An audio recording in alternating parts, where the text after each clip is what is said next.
ഇന്നത്തെ toilet വൃത്തിയാക്കേണ്ട duty നിന്റേതായിരുന്നു. പിന്നെന്താ ചെയ്യാതിരുന്നത്? ഓർത്തു വെച്ചോ, ഇത് ജയിലാണ്. ജയിൽ. ജിൻഡൽ സാറിന്റെ മരുമകന്റെ വീടൊന്നുമല്ല. നീ ഞങ്ങളുടെ നായ. കണ്ടോ, നിന്റെ ഭാര്യ വീട്ടുകാരൻ നിന്നെ നന്നാക്കാനാ ഇവിടേക്ക് കൊണ്ടുവന്നിട്ടത്. മനസ്സിലായോ? ഇനി ഷോക്ക് ട്രീറ്റ്മെന്റിന് റെഡി ആയിക്കോ.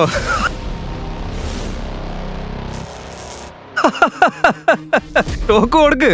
കുറച്ചുകൂടി ശക്തിയായി, ഇനിയും ശക്തിയായി.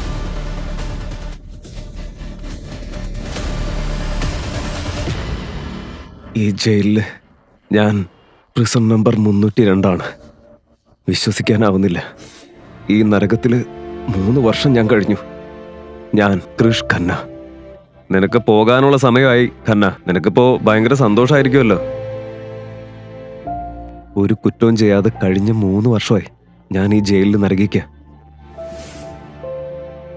ഇന്നത്തെ കാലത്ത് വെറുതെ ഒന്നും കിട്ടാറില്ലല്ലോ മിസ്റ്റർ ജയിലർ സാർ. എന്തായാലും നന്ദി. ഞാൻ പോകുന്നു.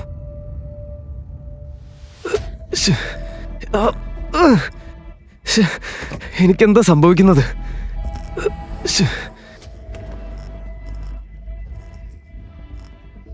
നിന്റെ ശത്രുക്കൾ തന്നൊരു സമ്മാനം ഇത്. ഒരു ഡിവൈസ്. അതിലെ ചിപ്പ് ഓരോ സെക്കൻഡിലും നിന്റെ ശരീരത്തിലൂടെ വൈദ്യുതി കടത്തിവിടും. ആ റിമോട്ട് ഉപയോഗിച്ചാണ് നിന്നെ നിയന്ത്രിക്കാൻ കഴിയുക. എപ്പോൾ വേണമെങ്കിലും നിന്നെ തളർത്താം. എപ്പോൾ വേണമെങ്കിലും നിന്നെ കൊല്ലാനും കഴിയും. ജയിലിൽ നിന്ന് നീ പുറത്തു പോകും. പക്ഷേ ജീവിതകാലം മുഴുവൻ നീ സ്വതന്ത്രനായിരിക്കില്ല. മനസ്സിലായോ? റിമോട്ട് ആരുടെ കയ്യില? അത് നിന്റെ ഭാര്യയുടെ കയ്യിലായിരിക്കും. അവളെ ഒരിക്കലും ദേഷ്യം പിടിപ്പിക്കരുത്. ഓ, നിന്നെ കൂട്ടിക്കൊണ്ടുപോവാൻ കാറ് വന്നിട്ടുണ്ട്. സമയം കളയാതെ പോ പോ പോ.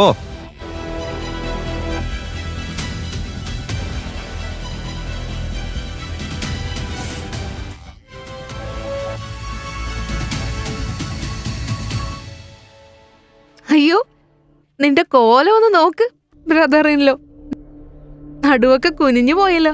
ശരീരം മുഴുവൻ ക്ഷീണിച്ചു. കണ്ണിന് താഴെ കാണുന്ന കറുത്ത പാടുകളും. നിന്നെ കണ്ട ഇപ്പോ കൃഷ് ഖന്നയാണെന്ന് ആരും പറയില്ല. എന്റെ ഈ അവസ്ഥയ്ക്ക് ഉത്തരവാദി ജിൻഡൽ കുടുംബം മാത്രമാണ്. സാരമില്ല. എന്റെ സാധനങ്ങൾ എടുത്താൽ നിങ്ങളുടെ കൈ അഴുക്കാകും. സ്വന്തം ഭാരം സ്വയം ചുമക്കാൻ പഠിച്ചവനാണ് ഞാൻ. ഇതും ഞാൻ തന്നെ നോക്കിക്കോളാം. നന്ദി മാഡം. എന്താ പറഞ്ഞത്? ഒന്നുകൂടെ പറ. മാഡമോ? എന്നെ മാഡം എന്ന് വിളിക്കാനായോ? ബ്രദറിൻലോ 3 വർഷം ജയിലിൽ കിടന്നിട്ട് നല്ല അഭിനയം കാണിക്കാനും കുത്തിപ്പറയാനും ഒക്കെ പഠിച്ചല്ലേ?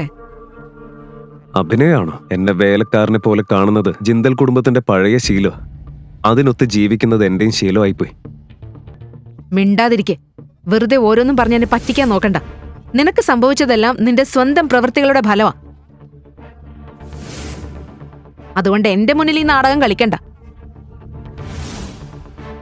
ഈ വിക്ടിം കാർഡ് ഇറക്കിയിട്ട് യാതൊരു കാര്യമില്ല. മാറി നിൽക്കാൻ പറഞ്ഞില്ലേ? നിനക്കെന്താ ഭ്രാന്തായോ?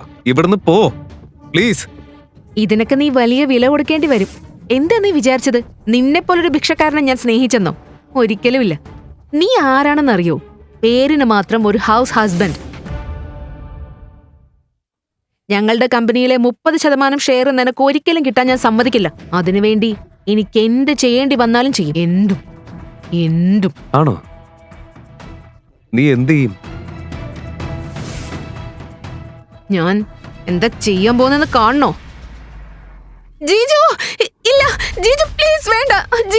ജീജു പ്ലീസ്. എന്താ നീ ചെയ്യുന്നത്? നിനക്കെന്താ ഭ്രാന്തായോ? എന്താ ഇത്? നിനക്കെന്താ ഭ്രാന്തായോ? എന്താ ഈ കാണിക്കുന്നേ?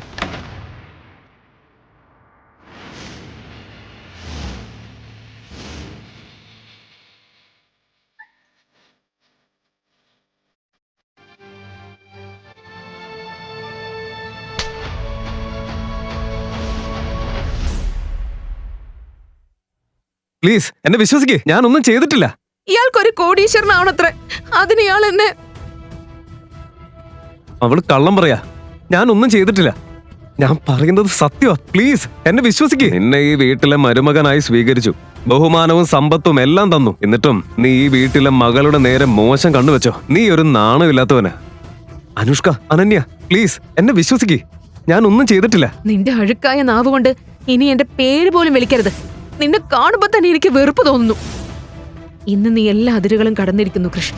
കമ്പനിയിലെ നിനക്കുള്ള 30% ഷെയർ ഈ നിമിഷം മുതൽ റദ്ദാക്കുന്നു. നീ ഇനി ഈ കമ്പനിയുടെ ബോർഡ് മെമ്പറായിട്ട് തുടരണോ വേണ്ടയോയെന്ന് അടുത്ത ബോർഡ് മീറ്റിംഗിൽ തീരുമാനിക്കും.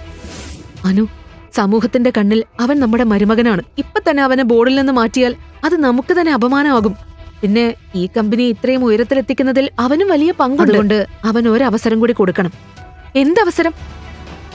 നമ്മുടെ കമ്പനിയുടെ പുതിയ ഓഫീസ് സിംഗപ്പൂരിൽ തുറക്കാണ്. അവനെ 3 വർഷത്തേക്ക് സിംഗപ്പൂരിലേക്ക് അയക്കാം. അവന്റെ കഠിനാധ്വാനവും അച്ചടക്കവും കൊണ്ട് അവൻ സ്വയം തെളിയിച്ചാൽ വീണ്ടും ഈ കുടുംബത്തിന്റെ ഭാഗമാകാം. അല്ലെങ്കിൽ അതിനുശേഷം നിനക്ക് അവനെ ഡിവോഴ്സ് ചെയ്യാം.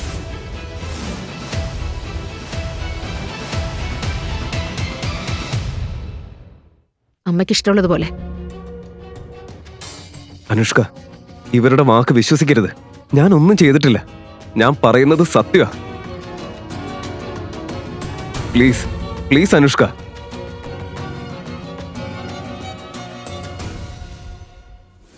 ഇന്ന് നമ്മുടെ കമ്പനി ടോപ്പ് 5-ൽ എത്തുന്ന വലിയ ദിവസം അല്ലായിരുന്നെങ്കിൽ, അനുഷ്ക നേരിട്ട് നിന്നെ ലഞ്ചിന് വിളിച്ചില്ലായിരുന്നെങ്കിൽ നിന്നെ കൂട്ടിക്കൊണ്ടുപോവാൻ ഞാൻ ഒരിക്കലും വരില്ലായിരുന്നു. നീ വരുന്നുണ്ടെങ്കിൽ കാറിൽ കയറിക്കോ. അവളാണോ എന്നെ ലഞ്ചിന് വിളിച്ചത്? ഇത്ര പെട്ടെന്ന് ഇത്ര സ്നേഹം. എന്നെ വീണ്ടും അപമാനിക്കാനുള്ള പുതിയ വഴിയാണോ ഇത്? ഇല്ലെങ്കിൽ ഇതും ഏതെങ്കിലും ഗൂഢാലോചനയുടെ ഭാഗമാണോ? വരണമെങ്കിൽ കയറിക്കോ. ഈ ഡിവൈസിന്റെ റിമോട്ട് എനിക്ക് കിട്ടുന്നത് വരെ ഇവരെ സഹിക്കേണ്ടി വരും. അതിനുശേഷം നമ്മുടെ വഴികൾ എന്നും വേറെയാകും.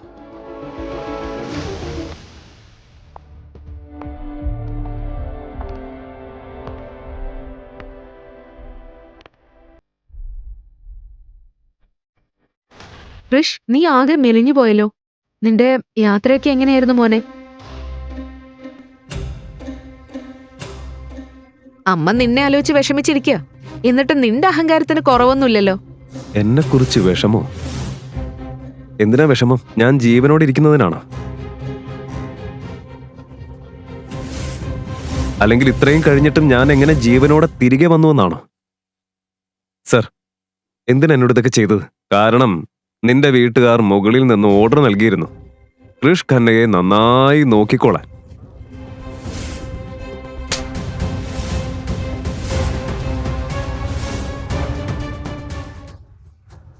നമ്മളാണ് വ്യാജ കേസുണ്ടാക്കി അവനെ ജയിലിൽ അയച്ചതെന്ന് ഇയാൾക്ക് മനസ്സിലായോ? ജീജു, എന്തൊക്കെയാ നിങ്ങൾ പറയുന്നത്? ഞങ്ങൾ എല്ലാവരും നിങ്ങളുടെ കുടുംബമല്ലേ? നിങ്ങളെക്കുറിച്ച് അങ്ങനെ ചിന്തിക്കാനാവോ ഞങ്ങൾക്ക്? ഇൻഫാക്ട് നീ തിരികെ വരാൻ ഞങ്ങൾ 3 വർഷമായി കാത്തിരിക്കായിരുന്നു നിന്റെ ഡെഡ് ബോഡിക്ക്. നീ പറഞ്ഞത് ശരിയാ. ജയിലിൽ കിടന്നപ്പോ ഞാനും ഒരുപാട് കാര്യങ്ങൾ പഠിച്ചു. എന്താണ് ശരി, എന്താണ് തെറ്റെന്ന്. അനുഷ്ക കമ്പനിയിലെ 30% ഷെയർ എനിക്ക് നൽകുമെന്ന് പറഞ്ഞ ദിവസമാണ് ഞാൻ പെട്ടെന്ന് ജയിലിലെത്തിയത്. ശരിയല്ലേ? നിങ്ങൾ എന്താ കരുതിയത്? ഈ സത്യം ഞാൻ ഒരിക്കലും അറിയില്ലെന്നോ? മിണ്ടാതിരിക്കേ. ഞങ്ങൾ നിന്റെ മുതിർന്നവരാ. ഞങ്ങളുടെ മേൽ ഇങ്ങനെ ഒരു വ്യാജ ആരോപണം ഉന്നയിക്കാൻ നിനക്ക് എങ്ങനെ ധൈര്യം വന്നു? അച്ഛാ, നിങ്ങൾക്ക് ആ മുതിർന്നവരുടെ ബഹുമതി അന്നേ നഷ്ടമായി. നിങ്ങളൊക്കെ എന്നെ പേടിച്ചിരുന്നു. ഞാൻ ഈ വീട്ടിൽ തുടർന്നാൽ നിങ്ങൾക്കൊന്നും കിട്ടില്ലെന്ന് നിങ്ങൾക്ക് അറിയാമായിരുന്നു. അതുകൊണ്ടാണ് എല്ലാവരും ചേർന്ന് എന്നെ ജയിലിൽ അയച്ചത്. അതാണ് സത്യം.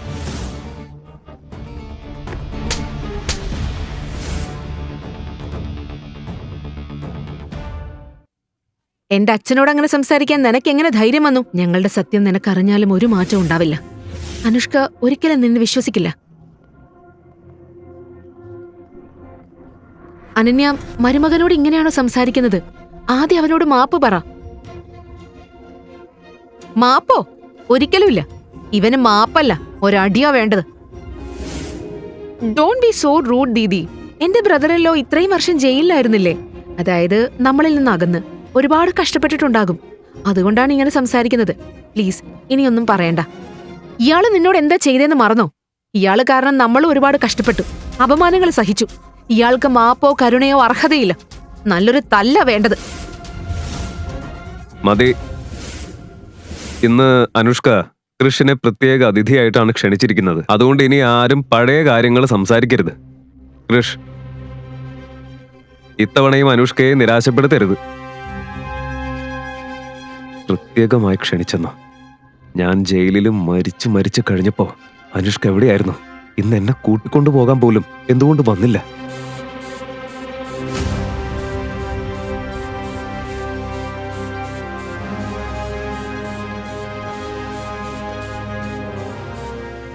ബ്രദറിലോ എന്താണെന്നറിയോ, വീട്ടിലാകെ പെട്ടെന്ന് ഒരുപാട് നെഗറ്റിവിറ്റി നിറഞ്ഞതുപോലെ. അപ്പോ അതൊക്കെ സാനിറ്റൈസ് ചെയ്ത് കളയാന്ന് കരുതി.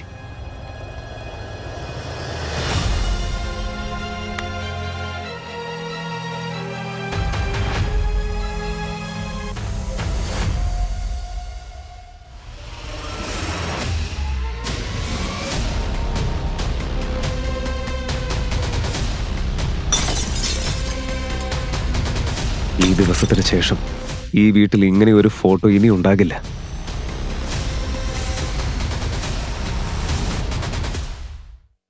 എല്ലാരും റെഡിയാണല്ലേ? വിഷമിക്കണ്ടമ്മേ. കൃഷി ജയിലിൽ നിന്ന് തിരികെ വന്നിട്ടുണ്ടാവും. പക്ഷേ ഈ സ്വത്തിൽ അവന് ഒരു പങ്കം കിട്ടാൻ ഞാൻ സമ്മതിക്കില്ല. ഇത്തവണ അവനെ ജയിലിലേക്കല്ല, നേരെ മറ്റൊരു ലോകത്തേക്കാണ് അയക്കുക.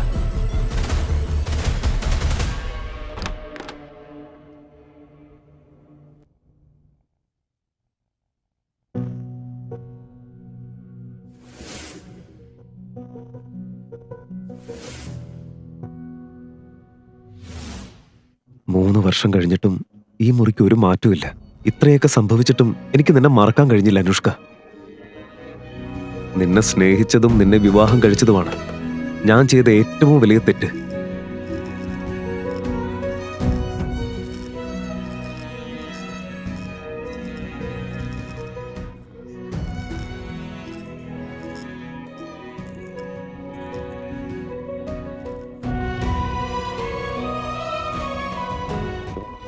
അനുഷ്ക, നീ എന്നെ ശരിക്കും സ്നേഹിച്ചിരുന്നെങ്കിൽ ഇത്രയും വേദന ഞാൻ അനുഭവിക്കാൻ നീ ഒരിക്കലും അനുവദിക്കുമായിരുന്നില്ല. ഒരിക്കലും.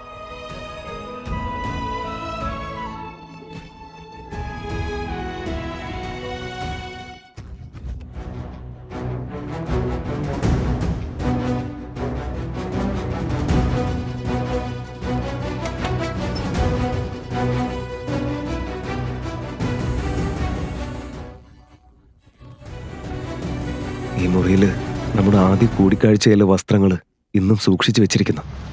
പക്ഷെ എന്നെ മാത്രം നീ നിന്റെ ജീവിതത്തിൽ നിന്ന് പുറത്താക്കി. ഇതിനെല്ലാം ഒരു നാൾ നീ എനിക്ക് മറുപടി പറയേണ്ടി വരും അനുഷ്ക. തീർച്ചയായും പറയേണ്ടി വരും.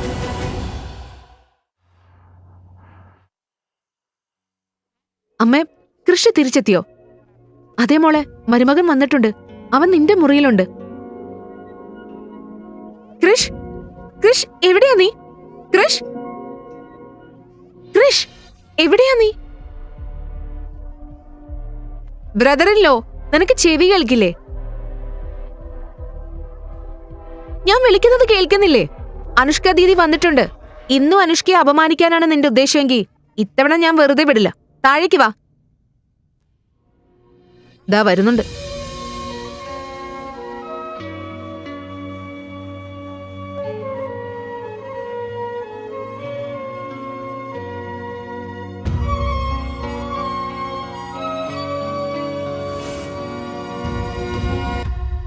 ഹലോ അനുഷ്ക മാം, സുഖമാണോ? അനുഷ്ക മാമോ? കൃഷ്, നമ്മുടെ ഇടയിൽ ഇത്ര ഫോർമാലിറ്റി എപ്പോഴാ വന്നത്? അനുഷ്ക കൂടി അറിഞ്ഞുകൊണ്ടാണോ അവനെ ജയിലിലടച്ചത്? അവളുടെ ഇപ്പോഴത്തെ പെട്ടെന്നുള്ള ഈ സ്നേഹത്തിന്റെ പിന്നിൽ എന്തായിരിക്കും? ഈ കഥയുടെ ബാക്കി അറിയാൻ കേൾക്കൂ Ghulam Ghar Jamai. Download pocket FM app. Link in description.